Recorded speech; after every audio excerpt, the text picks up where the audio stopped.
이 강연을 끝내겠습니다. 트루만 대통령은 한국을 3번 살렸어요.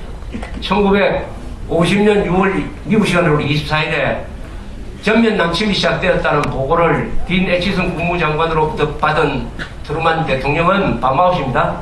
전화를 받자마자 그 개새끼들을 반드시 저지해야 합니다 라고 이야기를 했습니다.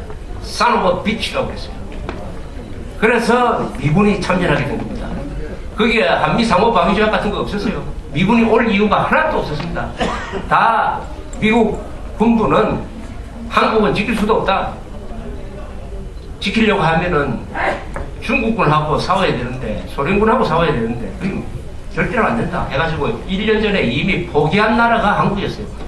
그러나 트루만 대통령은 포기하지 않았습니다. 전화 받자마자 화가 나가지고 딱 참전을 결정했어요. 그래서 대한민국이 살았어요. 그때 트루만이 아니고 프랭클린 루즈벨트가 있었다. 아마 그런 말이 나오지 않았을 거예요. 트루만 대통령 한 사람 때문에 여러분이 지금 이 자리에 앉아 있습니다. 두 번째로 언제 살렸느냐.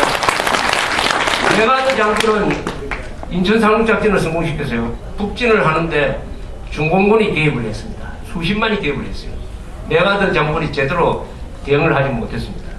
전면 퇴각을 해가지고 1951년 1월 4일에 서울을 다시 내줬습니다. 전선이 수원까지 내려갔어요. 이렇게 되니까 트루만 대통령한테 메가더가 몇 가지 요구를 합니다. 첫째는 만주를 폭격해달라, 원자폭탄 쓰는 것도 검토해달라, 중국을 봉쇄를 하자, 이렇게 요구를 해요. 만약 이게 지켜지지 않으면은 한국을 포기하고 일본으로 가야 된다. 한국 포기론이 나옵니다. 그때 영국이 또 왔어요.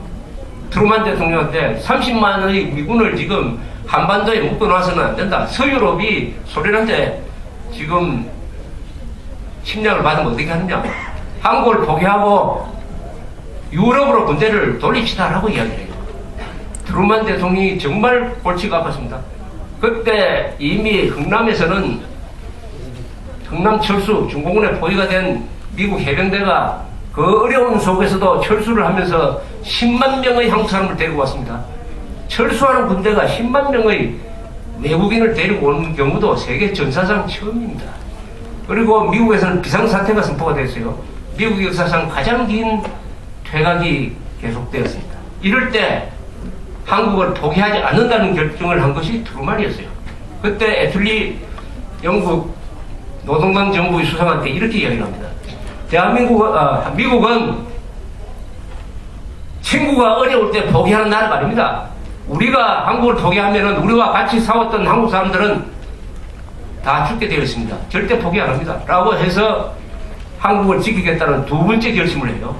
다행히 리찌웨이 장군이 와가지고 반격을 해가지고 51년 3월에 서울을 재탈환하게 되었습니다. 그 다음에 휴전선에서 전선이 고착되었어요. 그래서 이제는 휴전으로 들어가는데 이때 트루만 대통령이 어떤 원칙을 정하느냐. 원래 제네바 협정에서는 포로들은 무조건 다 전원 교환이 원칙입니다. 그러나 만약 방공포로, 즉 북한군의 방공포로, 중공군의 방공포로를 북한으로 보내주면은 이 사람들은 가자마자 다 죽는다. 본인의 의사를 물어보고 보내주자. 무조건 송환 안 된다. 방공포로는 자유의사에 의해서 여기에 남도록 해야 된다는 대원칙을 정해요. 그런데 그 당시에 미국은 어떻게 됐느냐. 지금 포로가 된 미군이 한 8,000명이 되는데 이 사람들을 빨리 생환을 받아야 된다 하는 여론이 앞서 있었어요. 그런데도 트루만 대통령은 우리가 한국을 위해서 젊은 사람들을 보내가지고 한국을 살리고 있는 것은 보다 큰 원칙이 하나 있다. 그것은 인간 생명의 존엄성이다. 그래서 트루만 대통령이 이런 연설을 합니다. 우리는 사람을 인간이라고 그랬어요. 인간을 넘겨줘가지고 학살되거나 노예가 되도록 하는 식으로 해가지고 휴전을 사는 일은 없을 것이다. 그런 식으로 거래는 안 한다. 이것은 절대로 양보할 수 없는 우리의 원칙이다 라고 선언을 합니다. 그래서 방공포로들이 북한으로 가지 않았던 것입니다. 이 원칙을 지키기 위해서 전쟁을 2년 동안 더 합니다. 이 2년 동안에 그 앞에서 죽은 사람보다 더 많은 미군이 죽었어요. 이 미군이 죽은 것은 미군 포로를 지키기 위해서 죽은 것이 아니라 한국의 방공포로 외국 사람이죠.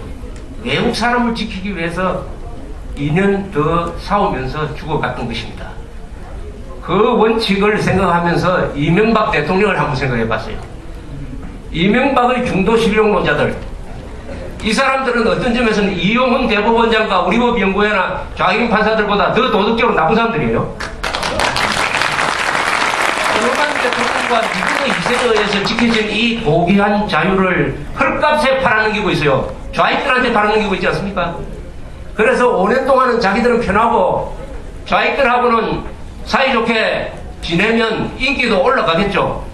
그러나 5년 뒤가 아니고 지금 3년 남았지만은 3년 뒤에 그들은 청와대를 떠나면 되지만은 여기 계신 분들은 대한민국을 떠날 수가 없어요.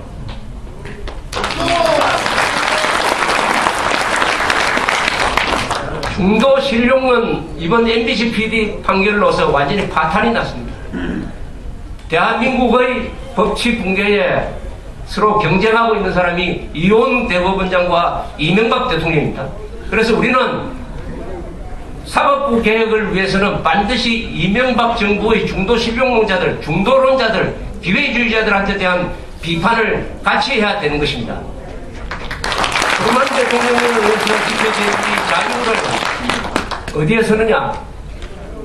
반역의 자유, 선동의 자유, 폭력의 자유로 써먹고 있는 이 깽판 세력의 최고의 보루인 이 좌경 진보 판사들한테 우리가 경고를 합니다.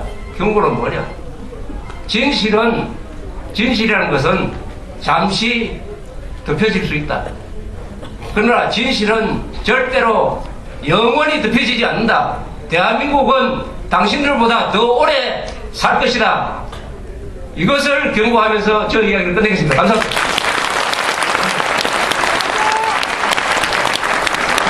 조갑재 편집장 예병 강윤이었습니다. 여러분 다시 한번 조갑재 편집장님에게 큰 박수 부탁드리겠습니다.